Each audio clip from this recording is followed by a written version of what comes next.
அடிக்கடி ஊடகவியலாளர்களையும் பத்திரிகையாளர்களையும் சந்திக்க வேண்டிய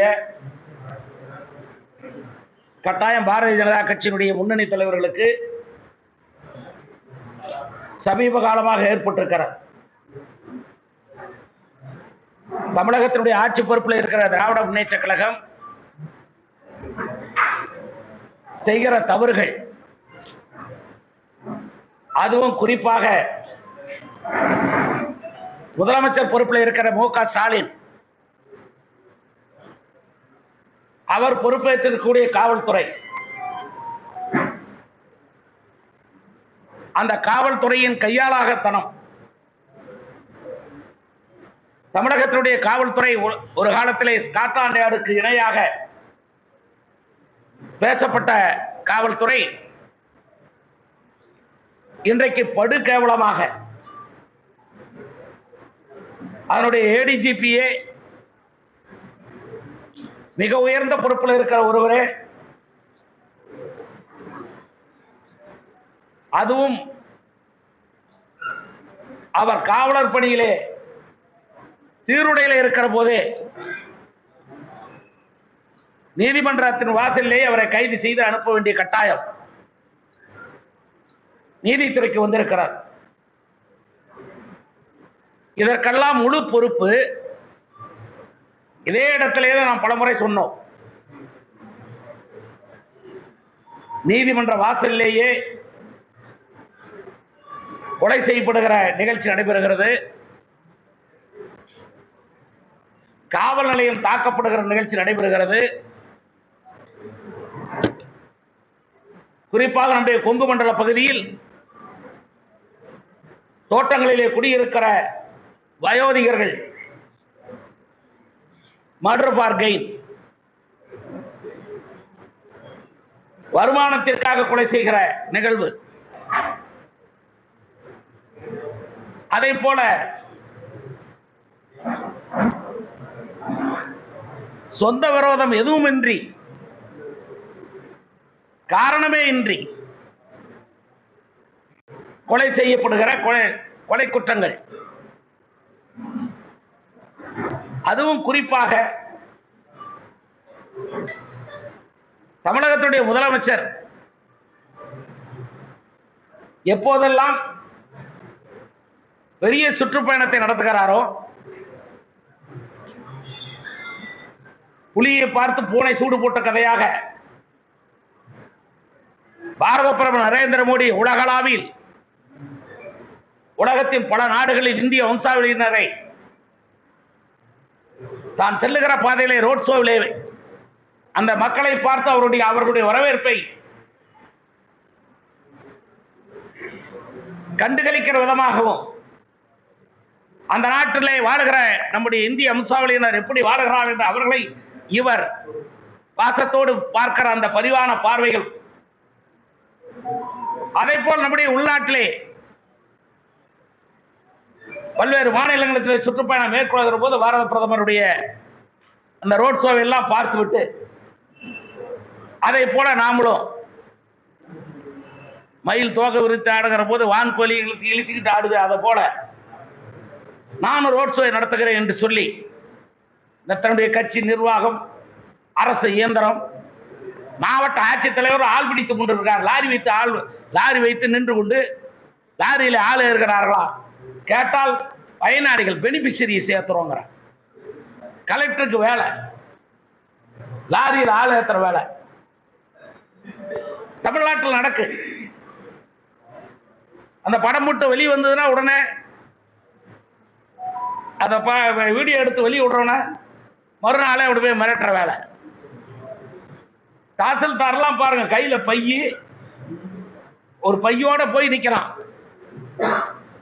அதுவும் குறிப்பா நம்முடைய பகுதியில் சேலத்தில் நடந்த போது ரோட் ஷோவுக்கு நடக்கிறதுக்கு முன்னாடி 11 தாசில்தார், வாழப்பாடியில் ஒருத்தன், ஆத்தூர்ல ஒருத்தன், ஏற்காடுல ஒருத்தன், மேச்சேரியில் ஒருத்தன், எடப்பாடியில் 2 பேரு, இப்படி பைய வச்சுக்கிட்டு ஆளு ஏத்துறதுக்கு அங்க அவங்களுக்கு பணம் கொடுக்கறான். கட்சிக்காரன் இல்ல, அரசாங்கத்தில் இருக்கக்கூடிய அதிகாரிகள் கேட்டா பயனாளிகள் பட்டியல் எடுத்துக்கிட்டு இருக்கிறோம். இந்த தமிழக அரசினால பயன்பெற்ற பயனாளிகளை அவங்க கூட்டிகிட்டு வந்து உட்கார வச்சு அவங்களுக்கு கொடுக்கறதுக்காக எடுக்கிறோம் என்று கணக்கு சொல்றோம். ஆக இப்படி ரோட் ஷோ நடக்கிற காலங்களில் எல்லாம் நான் கரூரில் கேட்டேன், ஊடகவியலாளர்கள் சந்திப்பிலே நான் கரூரில் கேட்டேன், நீங்கள் பட்டியல் தாருங்கள், இந்த மாதத்தில் இத்தனாம் தேதி இவ்வளவு குற்றம் நடைபெற்று என்று சொல்கிறீர்கள் அல்லவா? முதலமைச்சர் சுற்றுப்பயணம் சென்ற நாட்களில் எல்லாம் அதை சுற்றியிருக்கூடிய மாவட்டங்களில் எவ்வளவு குற்ற நிகழ்வு நடைபெற்றிருக்கிறது என்ற பட்டியலை உடனடியாக வெளியிட வேண்டும். இந்த குற்றங்கள் நடைபெறுவதற்கு மூல காரணமே முதலமைச்சருடைய இந்த போலி சுற்றுப்பயணம் தான். இவர் விளம்பரம் தேடிக் கொள்வதற்காக, தனக்கு இவ்வளவு ஆதரவு இருக்கிறது என்று காட்டிக் கொள்வதற்காக அதிகாரிகளை பயன்படுத்தி, காவல்துறையை பயன்படுத்தி, நம்முடைய சேலம் சுற்றுப்பயணத்திலே கூட ஒட்டுமொத்தமாக 4116 காவலர்கள் பயன்படுத்தப்பட்டிருக்கிறார்கள். சுற்று வட்டாரத்தில் இருக்கக்கூடிய மாவட்டங்களில் இருந்து ஏறத்தாழ 7 எஸ்பி இங்கேதான் முகாமிட்டிருந்தார்கள். 68 டிஎஸ்பி, 186 இன்ஸ்பெக்டர்,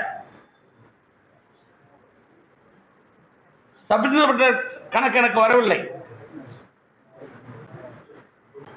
இவ்வளவு பேர் இங்கே முற்றுகையிடுகிற போது அங்கே காவல் நிலையத்திலே ஆள் இல்லை. எல்லா காவல் நிலையமும் வெறிச்சோடி கிடந்து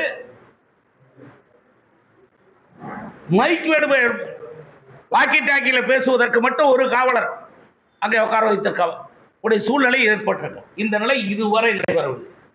பெருந்தலைவர் காமராஜர் முதலமைச்சராக இருந்தால், முதலமைச்சராக அவர் சுற்றுப்பயணம் மேற்கொள்ளுகிற போது ஒரு புல்லட் பைக்கில் ஒரு சப் இன்ஸ்பெக்டர் மட்டும்தான் முன்னா போவார். அப்படி இருந்த மாநிலம் தான் இந்த மாநிலம். இத மக்களின் எழுச்சி தலைவனாச்சு. உங்களுக்கு இத்தனை போலீஸ்,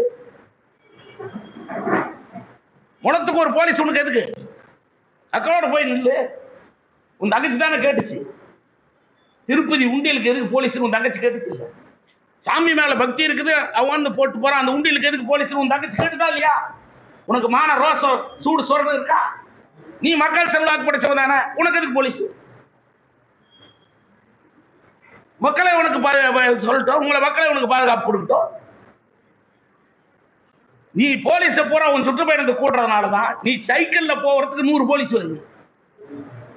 ஒரு முதலமைச்சர் சைக்கிள் ஓட்டுவாராம், அதுலயே மிஷின் வச்சிருப்பான், லொடக்குட அடிப்பாராம், டோப்பா கையில விழுந்துடக்கூடாது, அதுக்கு 2 போலீஸ். என்ன காலு சிலிப்பு ஆயிடக்கூடாது, அதுக்கு 4 போலீஸ். என்ன முதலமைச்சர்னா என்ன பெரிய கொம்பா? தெரிஞ்சிருக்கிறீங்க? டோப்பா கோல விழுந்துடக்கூடாதுன்னு உன் மாமா என்னென்ன பேசணும், யாரை பத்தி எல்லாம் பேசுறான். ஆக இவ்வளவுக்கும் காரணம் சட்ட ஒழுங்கு கெட்டிருக்கிறது. இவ்வளவுக்கும் காரணம் காவல்துறை பொறுப்பில் இருக்கக்கூடிய முதலமைச்சர் தான். வேறுபட்ட கருத்தே கிடையாது. என்ன நீ பாஜகவை அழிச்சு விடுவோம், பாஜக அழிச்சிருவோம், ஒண்ணும் கிடக்காது, அதை கிடக்காது, எதை கிடக்காது. பாரதிய ஜனதா கட்சி இந்த பாரத தேசத்தை தாங்கி பிடித்திருக்க இரும்பு தூண். இரும்பு தூண் மீது ஈ மோதி இரும்பு தூணை சாய்த்து விடலாம் என்று கருதினால் ஈ ரக்கை உடைவதும் இல்ல, உயிரை விட்டுத்தான் போகும் என்பதை எச்சரிக்கையாக சொல்ல வேண்டும். என்னுடைய பரிவார அமைப்பில் ஒரு அமைப்பாக இருக்கக்கூடிய இந்து முன்னணி வருகிற 22ஆம் தேதி மதுரை எம்பதியில் முருகபக்தர் மாநாட்டை நடத்துகிறார்.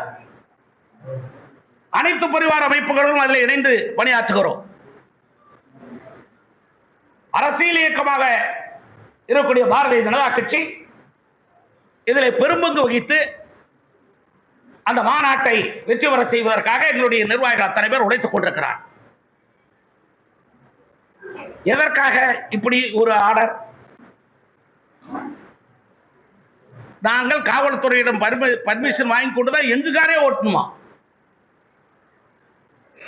என்ன திமுக காருக்கு டீசல் போடுறியா?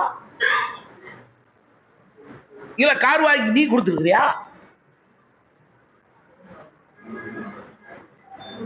அது ரோட் டாக்ஸ் நீ கட்டினியா? ஏன் ஒரு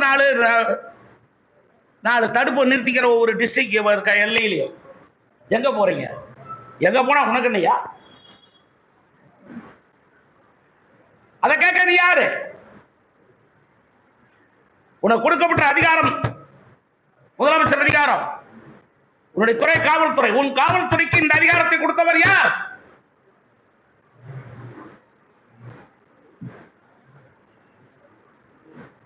நீ உன் தாசில்தாரையும் உன் ஆர்டிஓவையும் கலெக்டரையும் வச்சுக்கிட்டு நீ போற போது ஊருக்கு ஆளு ஜனங்க ஏத்துற, பயனாளிகள் போர்வையில கொண்டு வந்து உட்கார வச்சு 500 கொடுத்து வந்து ரோவில் உட்கார வைக்கிற. அவனும் ஆர்வத்தோடு வெற்றிவேல் வீரவேல் கையில வேலை பிடிச்சுக்கிட்டு அவன் முருகனை சந்திக்க போற மாதிரி முருகபுத்திர மாநாட்டுக்கு போறான். அதுக்கு பர்மிட் வாங்கு.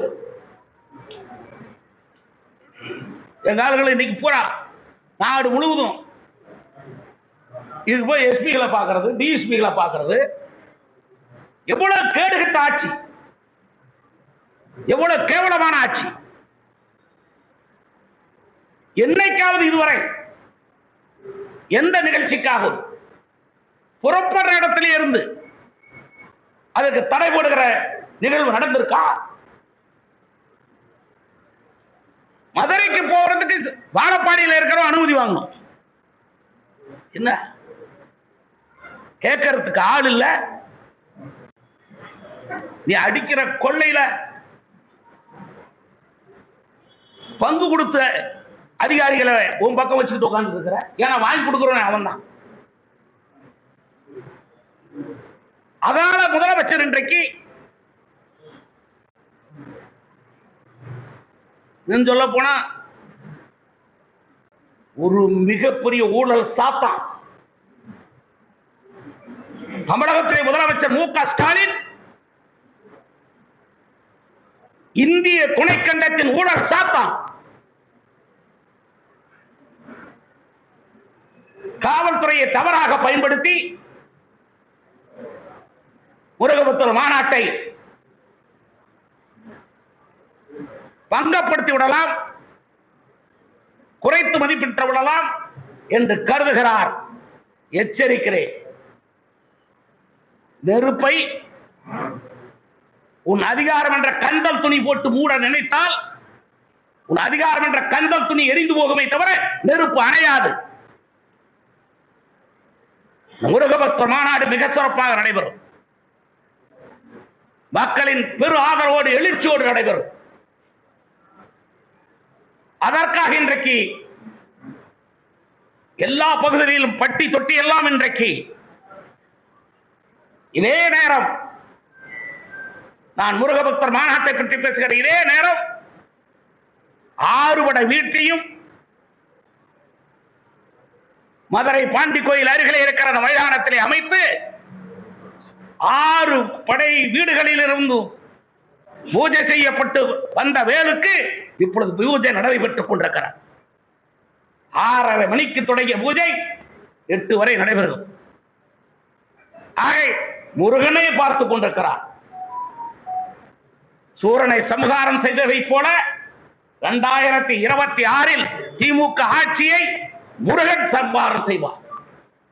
அதற்கு பாரதிய ஜனதா கட்சி முருகப்படை வீரர்களாக இருந்து பணியாற்றுவார்.